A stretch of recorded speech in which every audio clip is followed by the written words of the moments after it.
Like a bowl. Alright guys, this is Alex from Mind for Attraction. And I'm very excited about posting this video because this is my 1 year progress in painting and drawing, right? It hasn't been a year, it's been like a year and like 2 months, a year or 3 months, I don't fucking know. But I began drawing a year ago, and actually I'm gonna be showing you the video, my progress from beginning to end, right? And as I talk, I'm gonna be showing you, right? So um So I began drawing like how many years ago? Like 1 year ago. I began drawing like a year ago, right? And oops, this is not, there you go. Let me show you. There you go, right? I began drawing September, like late September of 2000 of last year, right?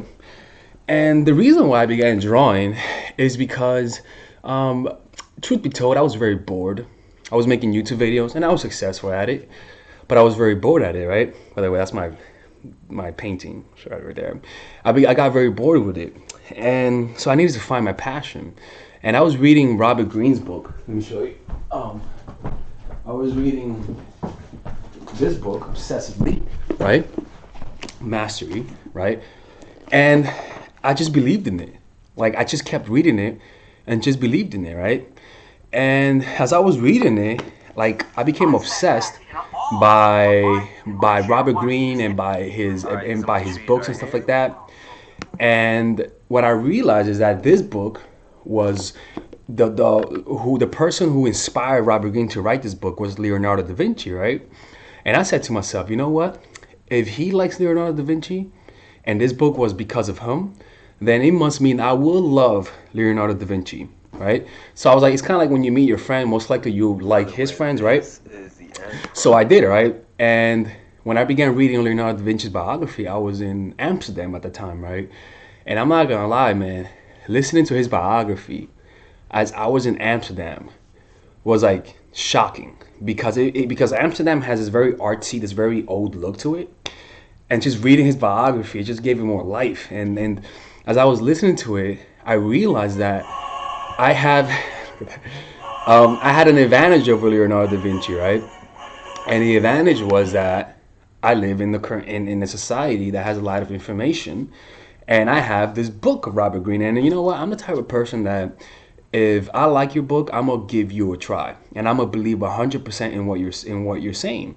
So I began reading his book, and I began applying what he said. And one of the things is that if you admire somebody, do what they do. You know what I'm saying? Like it's kind of like if you admire them, then try to do what they do and see what happens, right? And the experience of just listening to his biography was profound, people. Like I just like it was so it felt so real listening to his biography, right? So then what I did, I was like, you know what, fuck it, let me start drawing, right? Now, I used to draw when I was younger. I used to draw Dragon Ball Z pictures, like when I was 14, and I'm 40 right now. When I was 14, and it was like, it just, how can I say it? It just, I remember when I was younger, I was like, man, I used to focus so much. I used to love drawing.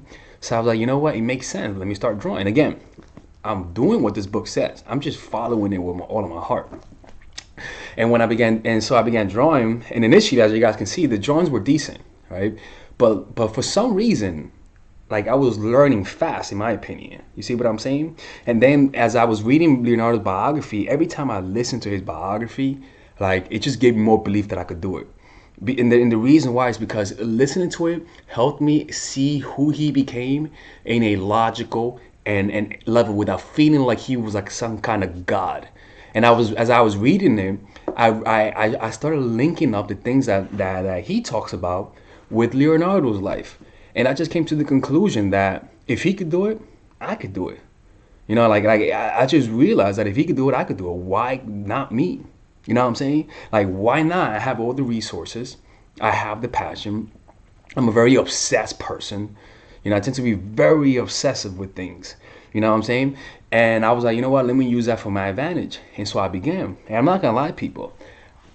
I gave myself I gave myself a lifetime to learn. Right? That was a secret. I gave myself a lifetime. I remember I was with this girl at that time. I was in Amsterdam, and I was with this girl, and I made the decision when I was with her. I was like, you know what, man?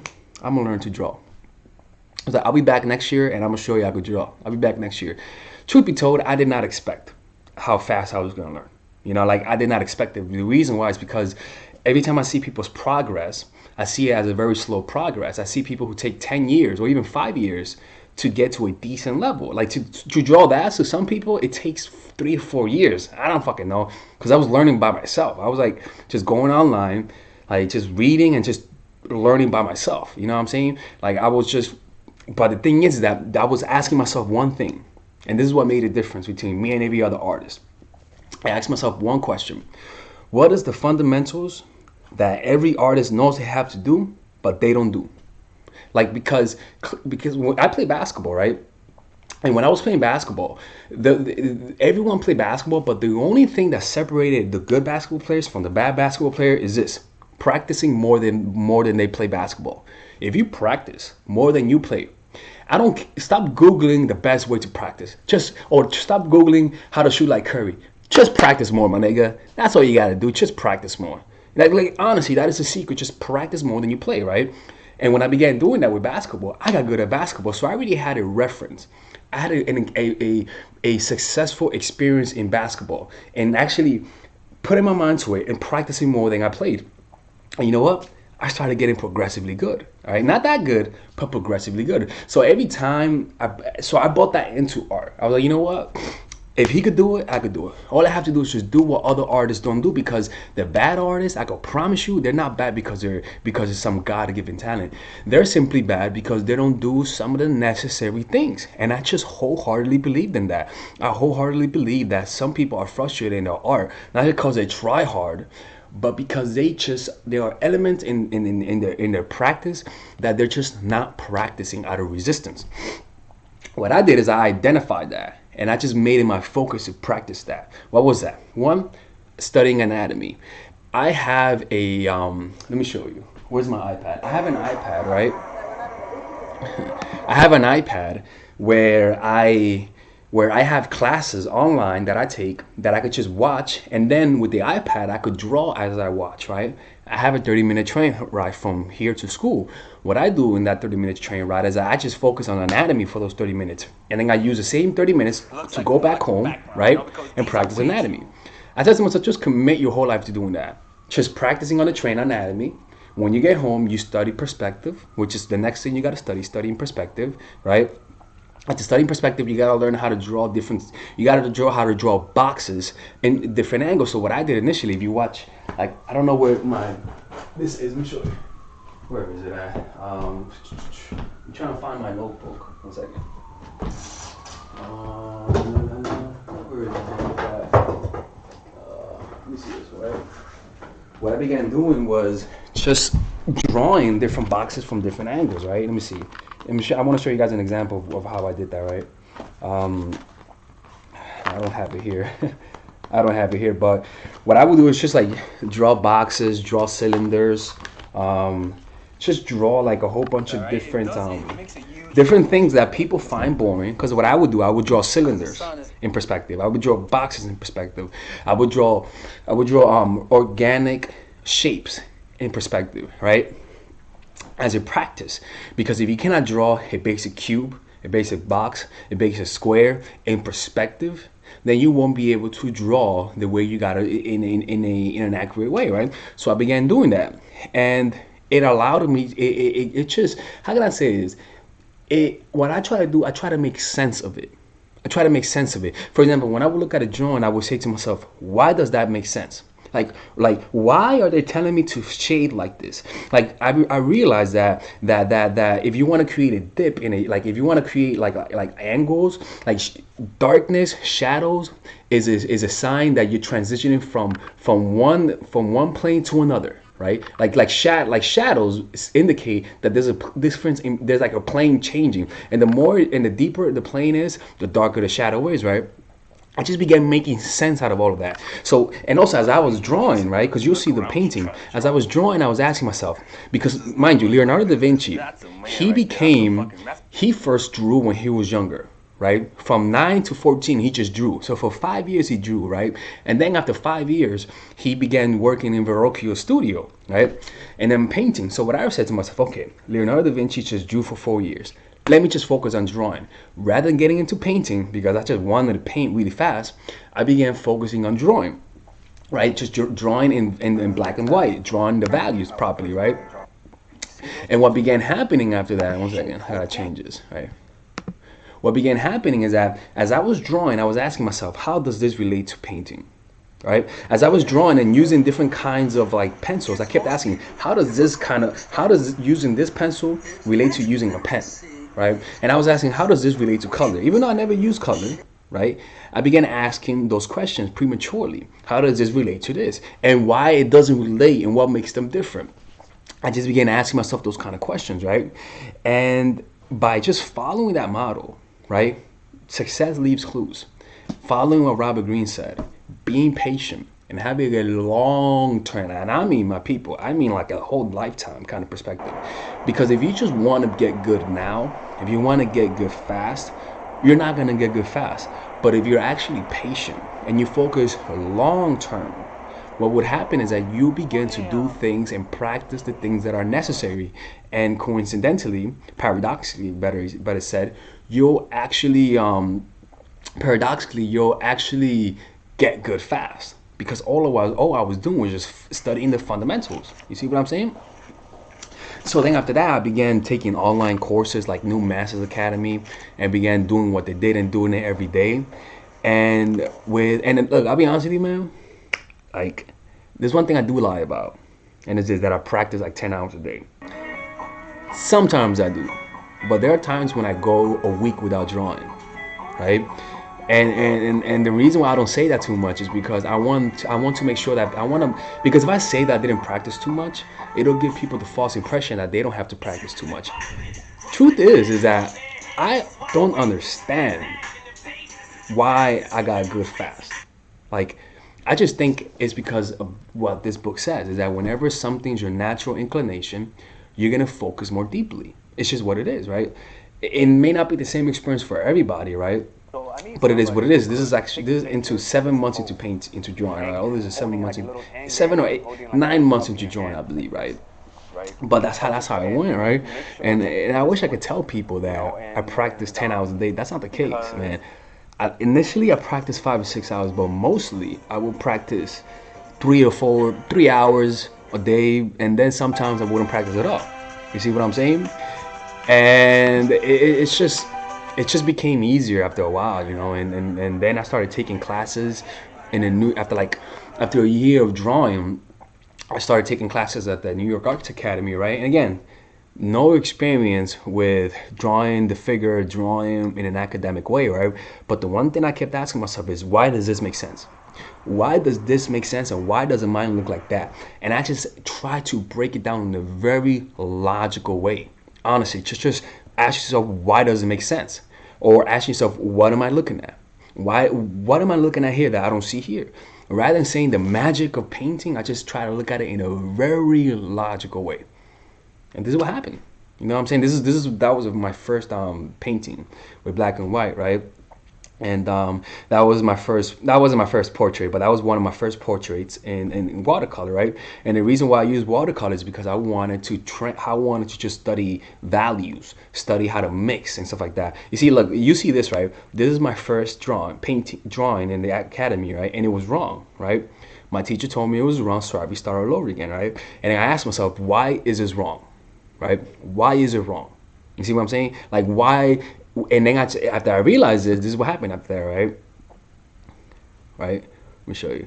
This is me practicing values, right? Before I painted, I began painting with black and white, just black and white, studying values, right? Doing the fundamentals, doing the things that most people don't want to do because everybody wants to get straight to color, right? Right? And then as you can see, right, this is me after the first painting, after the first drawing, this is me fixing it, right? And I went more lighter, I went more smoother, I took more of my time, right? And it went from here.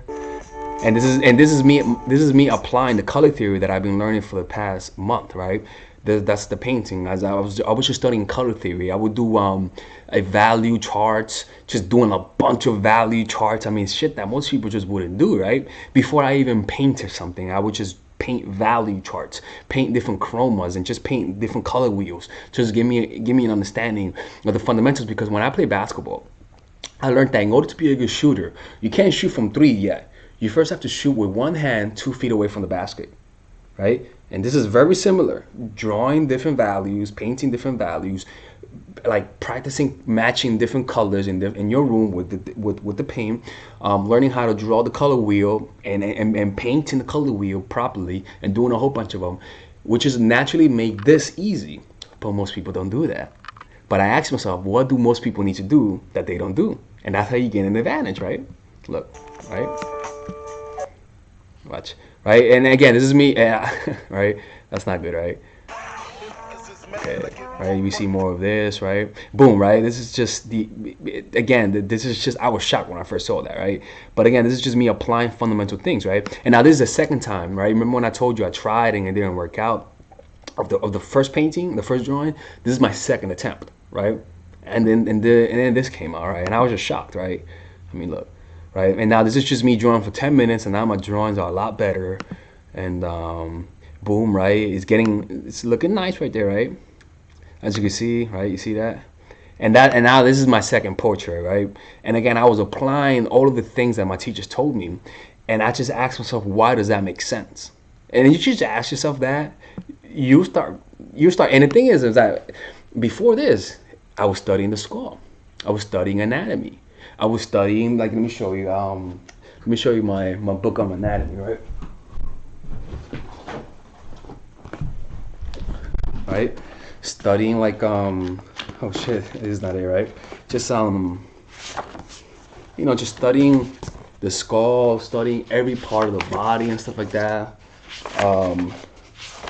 Like just doing all that sort of stuff, doing the things that most people do not want to do, right? And again, this is me studying anatomy on the train, right? Like this is me just studying anatomy, doing things that people don't want to do, understanding the every part of the body, right? These are oil studies, right? And then this is me applying the paint, right? Now, before I did this, I was training for like 2 months just about color theory. This just didn't come out of my ass. You see what I'm saying? This is what I meant about studying color theory, right? Because I didn't include it. You see, I couldn't use oil in here because it's not good to use oil. So what I did, I bought gouache, right?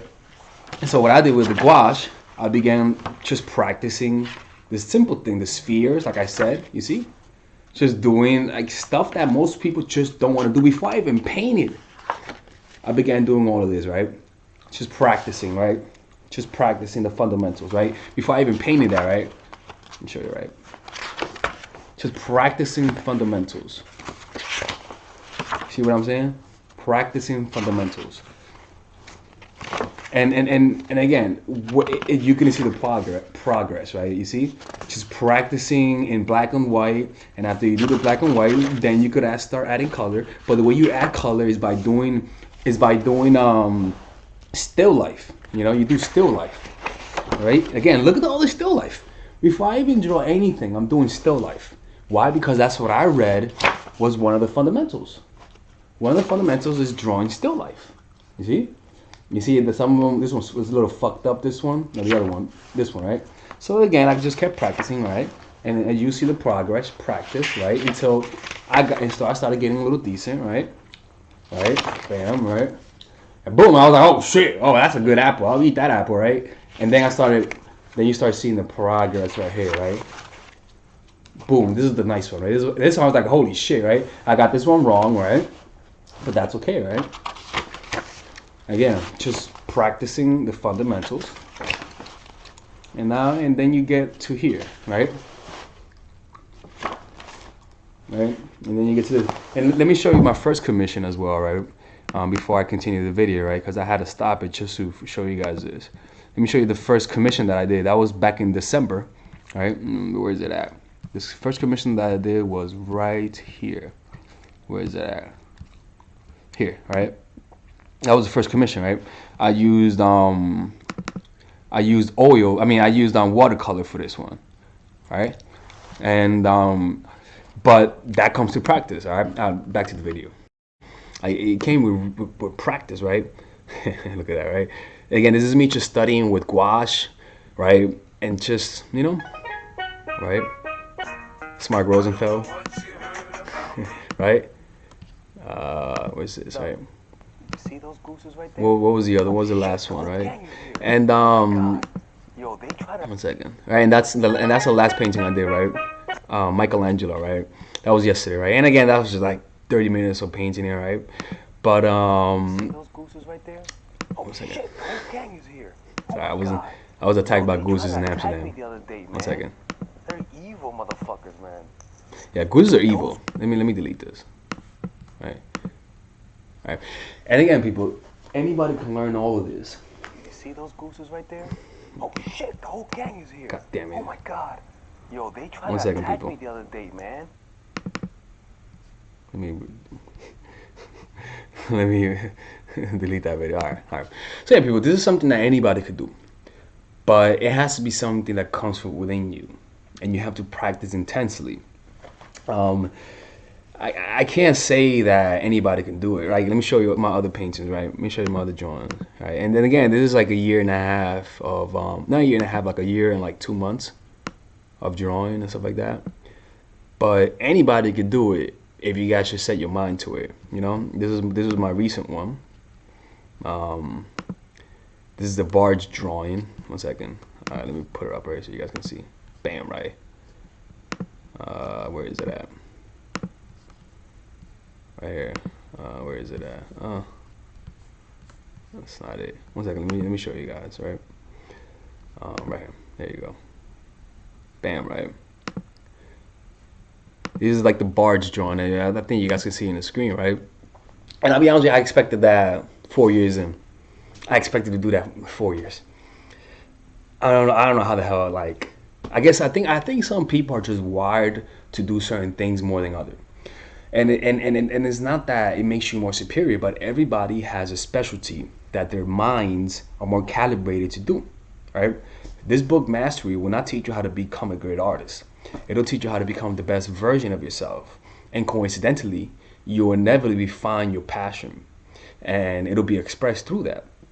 You know what I'm saying? And again, like I talk about this a lot. I tell people that you got to find your calling. I tell people you guys have to get good at something in order to feel like your life is worth something. You know what I'm saying? It could be having kids, or it could be art, it could be business. The point is, you got to find something that fits your inclinations, right? And after I started doing that, I mean, I'm happier, more relaxed. I don't feel as needy as I used to feel, and it's all because I started applying what this book says. It's something that it's one of my favorite books. It's this one and Robert Greene's The Laws of Human Nature. Man, those two books have just been absolutely transformative. Particularly chapter 12. Let me show you chapter 12. It's so incredible. Let me show you what it says. Chapter 12, man. It says, unlike animals, with their instincts to guide them past dangers, we humans have to rely upon our conscious decisions. We do the best we can when it comes to our career path and handling the inevitable setbacks in life.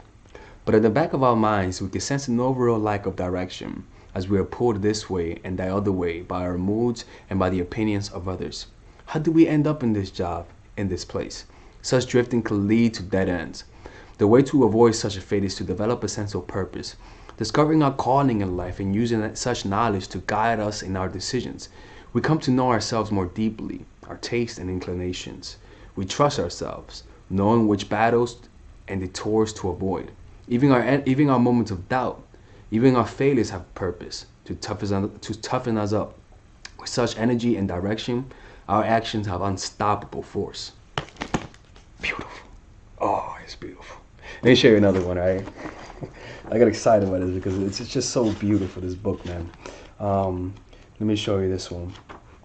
All right, let me show you this one, right? It's such a gorgeous book, man. Mastery, man. I'm gonna have the link to that book in the description down below. All right, let me show you. All right, you possess a kind of this is so gorgeous, man. You possess a kind of inner force that seeks to guide you towards your life's task, what you're meant to accomplish in the time that you have to live. In childhood, this force was clear to you. It directs you towards activities and subjects that fit your natural inclinations. that sparked the curiosity that was deep and primal. In the intervening years, the force tends to fade in and out as you listen more to your parents and peers, to the daily anxieties that wear you away. This can be a source of your unhappiness, your lack of connection to who you are and what makes you unique. The first move towards mastery is always inward, learning who you really are and reconnecting with that inner force. Knowing it with a clarity, and you will find your way to proper career paths, and everything else will fall into place. It's never too late to start this process. Oh, it's gorgeous, right? And let me read to you the other part, right, that I find fascinating, right? Let's go read on your own, man. But yeah, man, it's the progress, and I'm excited to see where this takes me. But it's definitely helped with teaching what I teach and being an example. Because not a lot of people put their money where their mouth is. In other words, I apply what I teach people. Clearly, she knows. All right. So if you guys want to learn more about this, follow me. Follow me on Instagram. That's where I post I post videos about self-help and about mastery. So if you guys want to know more about it, follow me here. All right, peace out, people. One other thing, join my WhatsApp group. All right, if you guys want to join my WhatsApp group where I answer questions and you guys are able to talk to the mindful gang, like I'm gonna start calling you guys, just go to the description down below and you can join my WhatsApp group. Peace out, motherfucker. All right, ladies. So this is the course that all of you guys have been asking me for, and it is the psychological game of attraction. This is pretty much the course that will make any man beg to want to commit with you. This is the course that I wish, I'll be honest with you, if I was a woman, this is the kind of course that I want, because it's a course that's specifically geared to help you understand how guys fall in love and how to do it in a systematic way that's almost predictable, right? So let me show you guys how this course is set up. By the way, there's a 30-day money back guaranteed on this course. So if you guys don't like it, you guys will get money back. Look, let me show you how it's done, right? So it's split up in a few sections. The first section is the introduction, obviously, what to expect from it. After that is I'm giving you an understanding of the psychology of attraction, right? Because you need to understand that dating is a game. You need to think strategically, that there are certain laws of human nature that you cannot break, and just a few things of why people love each other. It's very important to have a realistic expectation. After that, we go into the three phases of every relationship. They all go in these three phases, and these phases could overlap each other at times, right? The first phase is the pre-honeymoon period. It is when you first know the person, or it is when you're becoming acquaintance with the guy, or it is when you guys broke up and are back together, or it is when you guys had a long period of you guys not knowing each other and now you guys want to rekindle things. This works in any point of the relationship that you need to spark interest and curiosity. So these videos are specific for that. Specific to create curiosity, how to get to know the guy the right way, using your non-verbals, how to create a powerful reputation. It's truly powerful stuff. After that is the honeymoon period. This honeymoon period is how to get from curiosity to interest to creating a deep connection. So all of these videos are specifically geared to that. Not the 30, no. These specific videos are there for this phase, and this phase is any phase. You guys are having a good, happy moment. You guys just got back together, and now you feel that peak. You feel that happiness that you guys felt. That's what this is, right? So these videos are there for that, creating a lonely fantasy, the preemptive breakup, the triangle of love, using words to control these men. It's powerful stuff. After that is the post-honeymoon period, and again is a short list of videos, because these videos are there to solidify the connection that you already created. So if you just had an incredible moment, or you just came out of a vacation with a guy and everything went well, you better use this phase, because if you don't do this, he's going to become disenchanted. It's just how it is. These are very specific videos, and if you and all you got to do is just say, all right, where am I? I tell you where you guys are and you just watch the video. It's pretty much like being coached by me. You got some bonus videos, stop being nice, dealing with the inevitable, how to deal with breakup, how to deal with getting over a dude. This is the how to overcome manipulation, identifying manipulation, deterring manipulation, defending yourself against manipulation, what to do if you're already in a manipulative relationship, and how to avoid them through detachment. It's pretty much an extremely succinct and laser focused course. Not one waste of motion. That's why I love it. And there's a 30-day money back guarantee if you guys don't like it. No questions asked, people. All right. And if you guys want to support this channel, this is how you support it. And I hope you guys enjoy this. All right. See you guys inside.